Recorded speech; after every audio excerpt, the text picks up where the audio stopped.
Forum Info TV, votre web télé qui vous informe. Mon institution, mon bosquet, c'est le slogan qui marque la célébration de la 6e édition de la Journée nationale de l'arbre.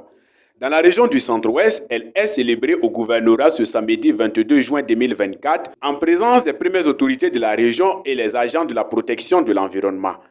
Arbre, capitale de résilience pour un développement endogène, c'est sous ce thème que le gouverneur a donné le top départ des activités de la dite journée. Pour faire juste un rappel,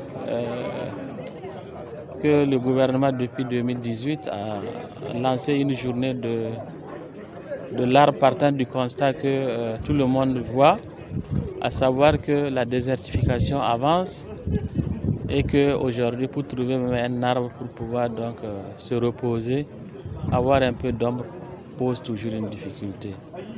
Ce qui du reste a conduit à avoir donc de très fortes chaleurs qui cette année a malheureusement fait des décès et nous devrions donc pour ce faire prendre à bras le corps la question donc de la reforestation. Pour la journée d'aujourd'hui, nous rentrons donc dans le même sillon, à savoir que nous devions travailler donc à ce que 80 à 90% de ce que nous allons mettre en terre puisse effectivement réussir. Au total, 200 plantes constituées de manguiers, de cola, du peltophorum et de Nîmes sont plantées dans la résidence du gouverneur. Ces actions visent à contribuer à la lutte contre la désertification et au changement climatique à travers la mobilisation des forces vives pour la restauration du couvert végétal. Par ailleurs, le directeur régional de l'environnement est revenu sur les conditions qu'il faut pour la protection et la survie des plantes mises sous terre. Les sites pour la journée nationale de l'arbre doivent être un site sécurisé, donc on ne doit pas pouvoir avoir des animaux qui se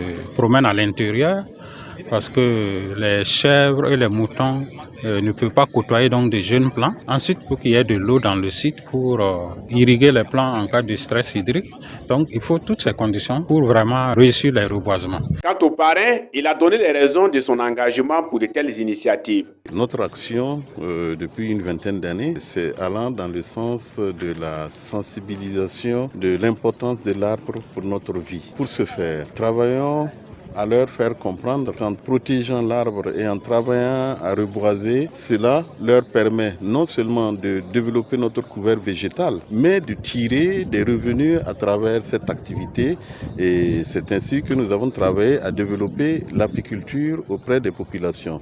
S'ils comprennent que pour avoir du miel, pour avoir les produits dérivés du miel, il faut bien l'arbre, donc au lieu de le détruire, il travaillera plutôt à le protéger, sinon à reboiser. En rappel, la journée nationale de l'arbre a été instituée par le Conseil des ministres en sa séance du 24 juillet 2018 en vue de susciter une mobilisation générale de toutes les couches socio-professionnelles pour une restauration des terres et des forêts dégradées. Tantôt ombre, tantôt pluie, tantôt médecine, tantôt fruit. Comment ne pas lui dire merci, merci.